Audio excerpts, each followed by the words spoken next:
Good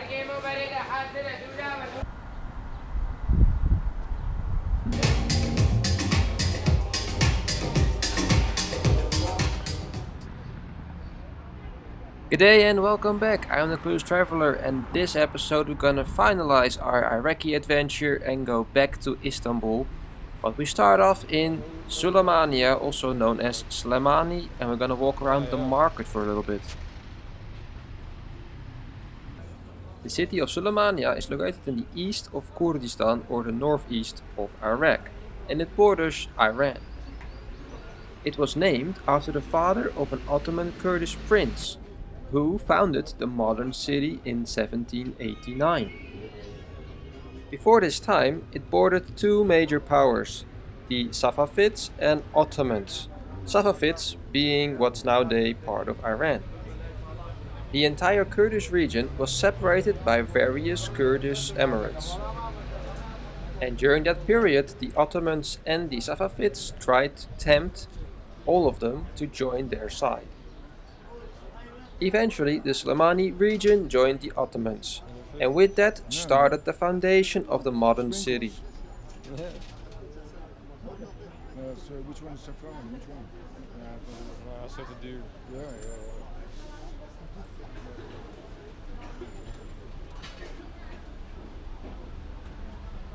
To complete his new built city, he went on a quest for Jews. And that sounds more scary than it is, because it's actually a positive thing, because according to tradition, a city is not complete without Jews in it. So he went to a nearby village and its surroundings to convince the local Jewish population to move to his newly built city. And so they did. And they lived there continuously until the early 20th century. The first exodus happened in the 1920s during the Iraqi revolt. After the Second World War, they had another census and they recorded around 300 Jewish families. But this almost changed overnight by the creation of the State of Israel in modern-day Palestine. And all but one family made the pilgrimage back to Palestine.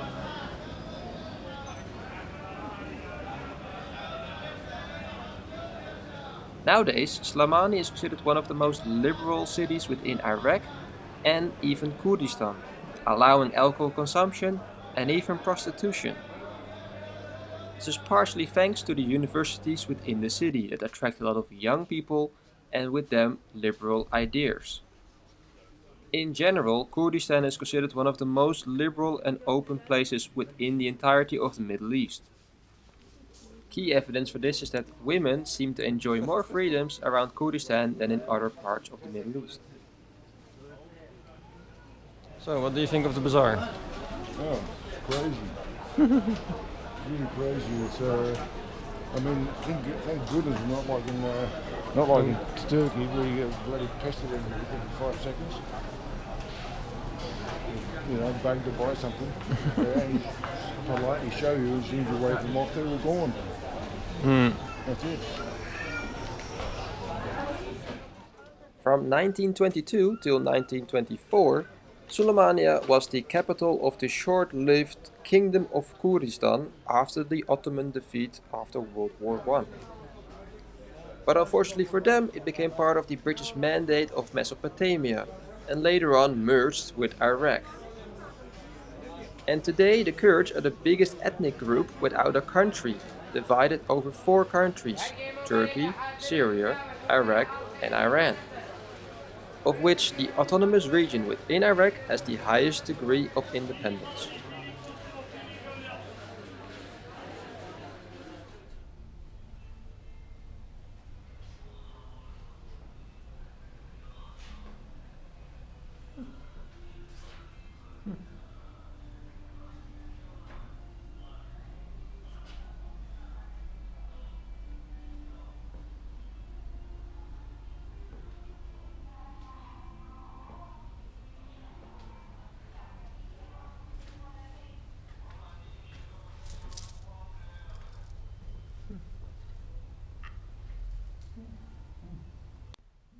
When there's war or unrest, one of the first things to suffer within a society is art.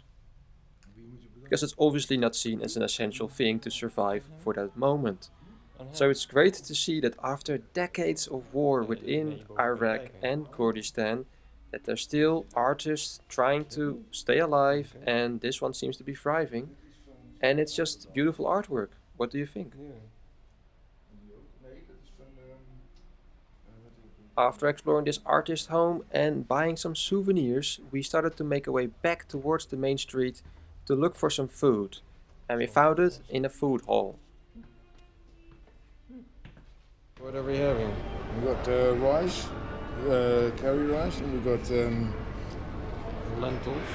lentils and rice, I think. What is lentils? Those are lentils, uncrushed lentils with a goat's ball, and this is goat's pew. No. It's pew. Oh. Yeah, but,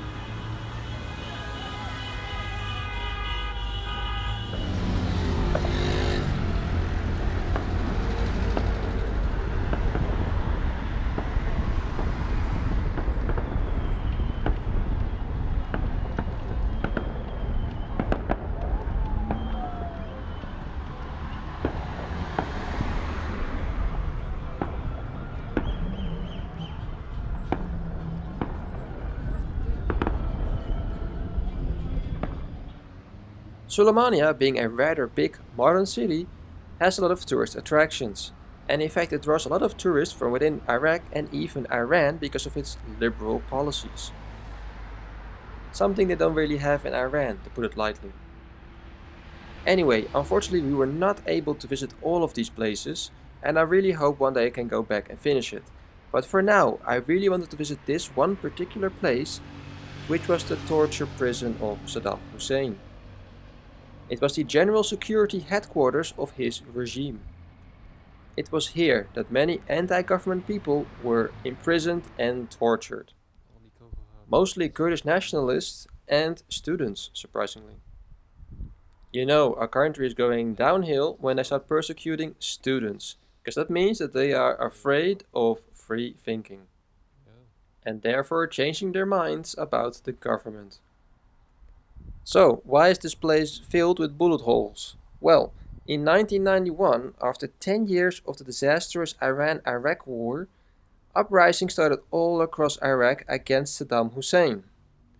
Among those were the Kurds. They took over the entirety of Kurdistan.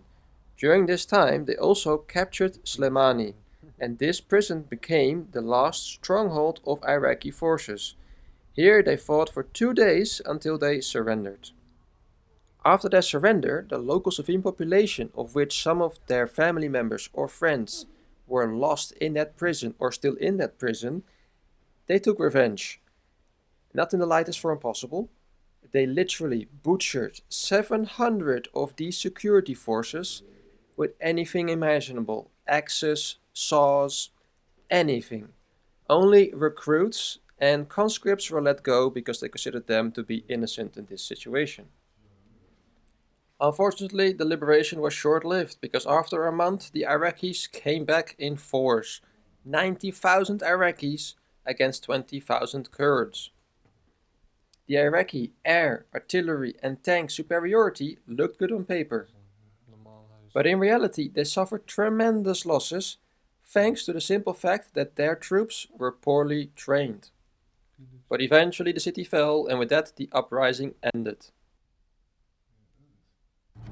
take this lid, there's a lid on it, then you take the lid off, and you've also got a cup holder here, and you do drink like this. And what's over there? That is a little surprise. After that delicious cup of coffee, it was time to head back to the airport of Erbil. There were 3 options. 2 of them were long and bumpy, the other one was easy and straight. Minor detail is that easy one went through the front lines into Iraq proper, for which you technically need a different kind of visa, even though it's all the same country. It's a bit vague and a bit weird, but I took a chance. It was quite bizarre. You literally drive through frontline trenches. You see guard towers here and there, flags everywhere, APCs, gun emplacements, Iraqis and the Kurds. Entering the Iraqi side, the checkpoints there are much more militarized, and it just felt a bit eerie and strange. But we made it. So, what did you think of the trip? The trip was very bumpy. The road? The roads, yeah. But the road was easier. The road was easier this time, right? Yeah. It's easier. You still have to watch yourself. Keep a good eye out. Yeah, just fast. So yeah, did you notice that when we were driving, you saw a lot of Iraqi flags and stuff, and Iraqi military? On the way back. Yeah? Yeah. Because we basically crossed Iraq Oh, right. for a short while. Yeah. Yeah. And that's Because why they were checked properly. Well, that was in the Kurdish area, actually. But in the we were technically in Iraq for a bit because it was the shortest route. Oh, right. So that's why those military were so much, and what the mess was big. And that is one soldier with an Iraqi flag on there. Yeah, they all were Iraqis, and that the checkpoint, like the front line, you saw the front line from the Kurdish area and then the front line of the Iraqi area. Yeah, right. There we go again. Back to Istanbul.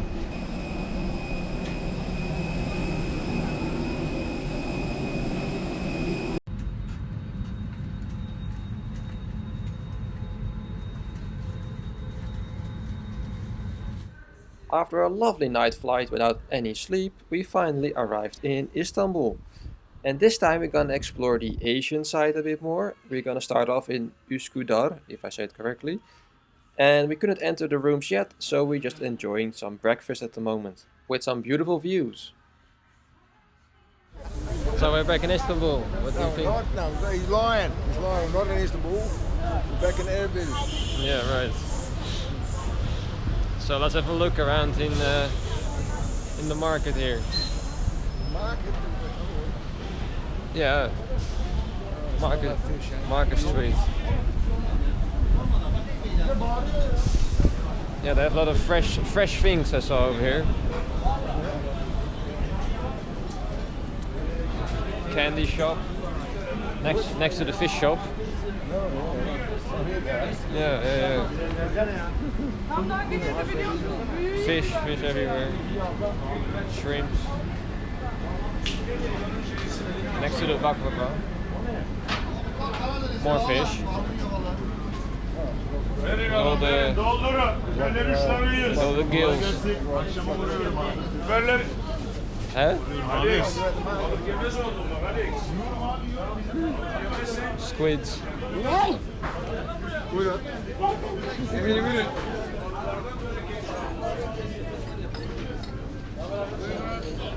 Üsküdar and the neighboring Kadiköy, I hope I pronounced that right, are considered hip and liberal neighborhoods within Istanbul. And also one of the most expensive, it being in the center obviously. During the Greek period it was called Caledon, and it's older than the now famous center of Istanbul on the other side of the Bosporus. 700 years ago it was just a small settlement, and it was captured by the Ottomans 100 years before the fall of Constantinople, and therefore has also the oldest mosques of the city. But nowadays it's filled with bars, cafes, shopping, nightlife and arts in any kind of form. It's a very vibrant place and it's very beautiful to live in. It's also home to a high percentage of atheists thanks to the many universities and many students living there, the youth mostly bringing atheism. It's therefore also no surprise that the headquarters of the Atheist Society within Turkey is located here. This area is called Fenerbahce, And for any football fans out there, they would immediately recognize that name for the famous Turkish football club. And if you pay attention on the right side, we can see the stadium. But apart from that, it's a very modern looking neighborhood. They even have cycle paths here. They have a canal with boats, some houseboats even. Very nice. All these things make us feel a bit at home. That said, did you by the way know that the tulips originally came from Turkey?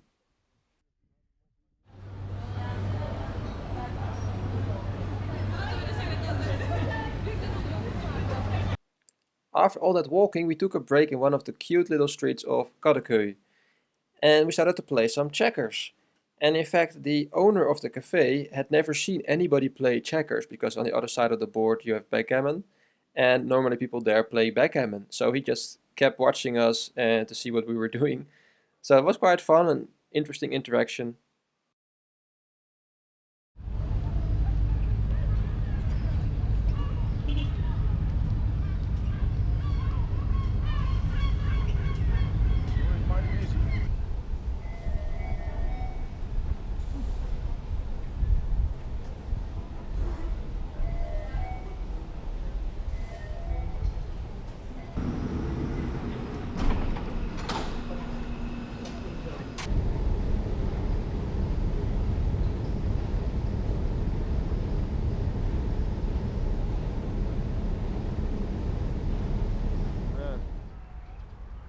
Dan zo.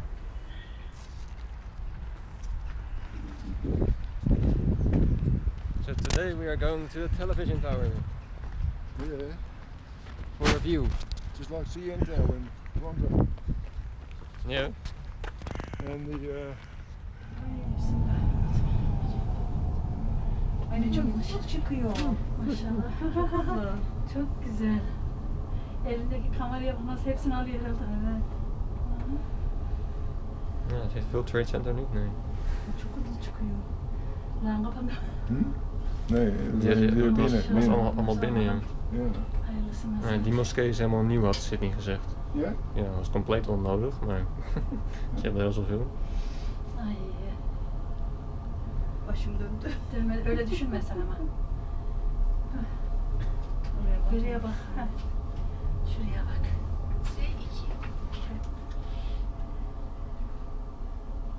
116 metre. Buyurun. Buyurun. Hadi selam. Sağ olun. Is het helemaal vol? I'm for it. Ik weet denken. Çok güzel. Görüyorsun. Kamerayı aldı. Ha şu camiyi yürüdüm. Camide.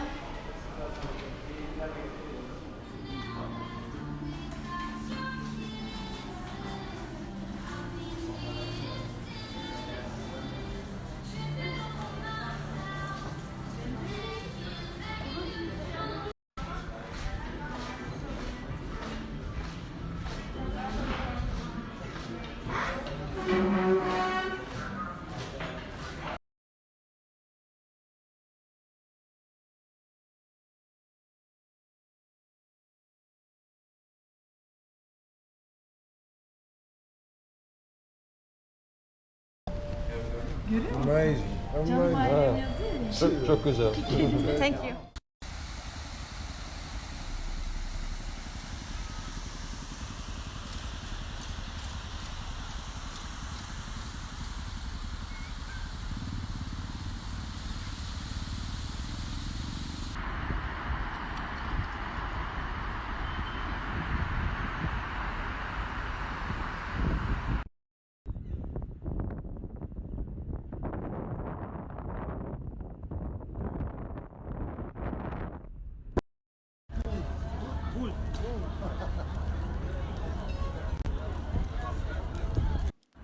After an afternoon of wandering around the city, we ended up at Galat Tower again, where we didn't see one, but two marriage proposals.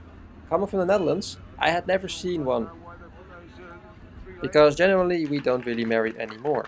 But it was quite fun to see a proposal for the first time, but I cannot imagine the price of the wedding, because knowing Turkish weddings, it's not gonna be cheap. And that's why we just skip it here.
This trip was also my first true attempt on digital nomading on the go, because I did it only stationary before, and now I was on the move. Sometimes it went well, sometimes it didn't, and definitely in a country like Iraq it's not always easy, so I didn't make it easy for myself.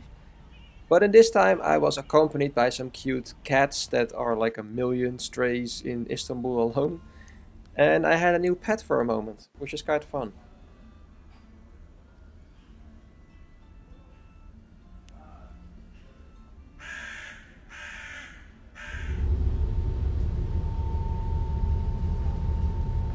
So tonight it's gonna rain, so we're gonna do inside stuff. Inside to a palace. We're gonna go to Getting ready for the airport. tomorrow we fly, but today we're gonna do many things. So let's go. On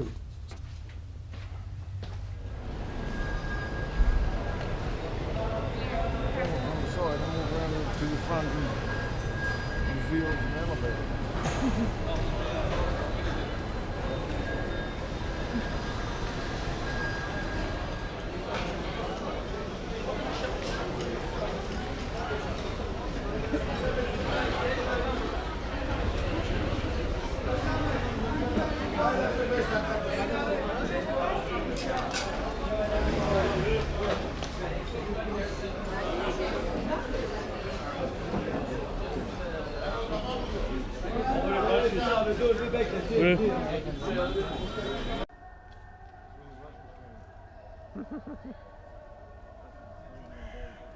Yeah.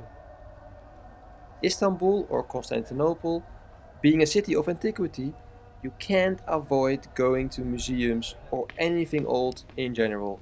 It's filled to the brim with them, and we definitely did not have enough time to see all of this. I have to go back once. We just managed to scratch the surface, and the National Museum is one of these. Of course, most of its history comes from the Greek period, Macedonian period, Roman period, and the biggest would be the Byzantine period, and then later on the Ottomans and the Turks. Of course, I can try to tell you a bit about the history of this city, but it's such a layered and big history that it's probably better to just advise you to first of all go there yourself. But if you can't, watch one of the 1,000 documentaries or even Netflix series that are about this place. Because as you can see, this part of the museum is mostly about tombs, sarcophagus, walls, maybe mosaics. And then you still got your potteries, your armories, your weaponry, your linen, and all the different layers of history.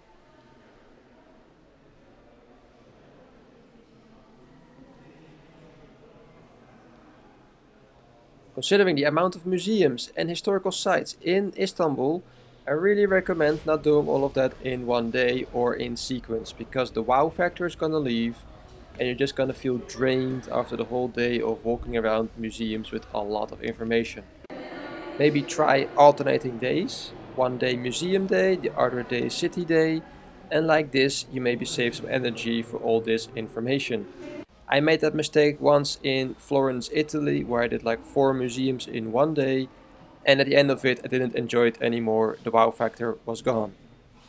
This being one of the top attractions within Istanbul, be prepared for long queues. We were there in October and we still had to wait for quite some time.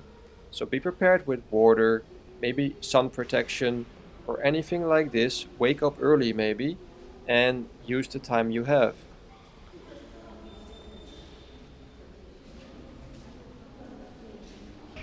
So what do you think of the castle and the museum? Well, the museum is amazing.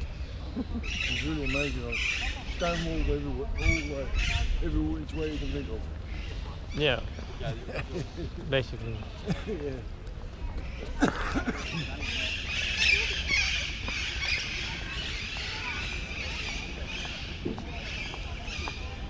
Well, my bahçeye de boş geldin. Looks like they're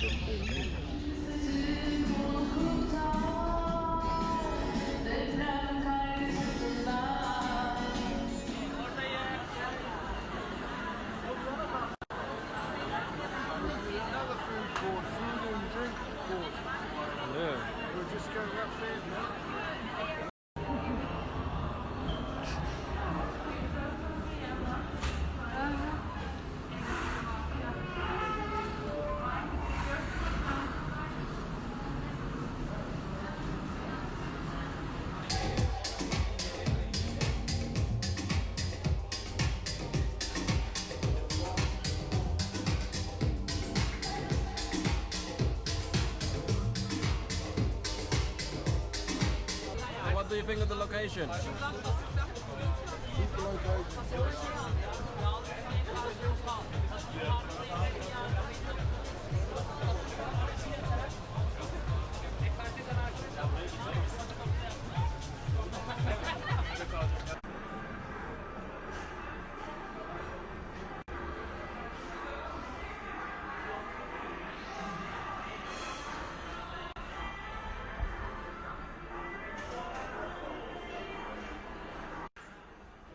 After having some delicious food and also very cheap, thank you Erdogan for the inflation, we found a pinball machine. And of course we had to play some pinball. My dad is always the pinball master.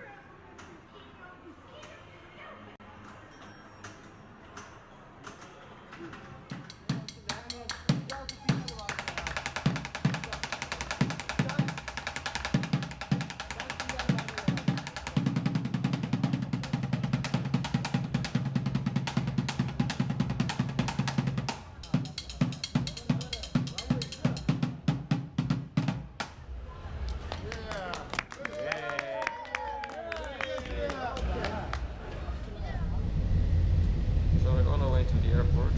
Any final thoughts about the travel? Well, the whole trip, The whole trip? tiring. Oh, okay. It's very tiring. It's well organised. Well organised. Everything's booked in advance and paid in advance and all that sort of stuff. So, what do you think of this other country? Other country? There's another country that we miss so much. Well, the Netherlands. Yes. Yes. So we just arrived back in the Netherlands. We arrived back in the Netherlands at Schiphol Airport. Yeah. Just about to have a real cup of coffee. Yeah. We actually got coffee cream. Yeah. So any final thoughts of this vacation? I would be lost, completely lost without the planner. No. A great job, you did a great job. But yeah. So that's it. We're gonna get a coffee and go back home. And with that we end the 3-week adventure we had in Turkey and Iraq. Please let me know if you learned something new and if you want me to go back one day and do a better job with my new GoPro maybe. But for now, thank you for watching and see you next time.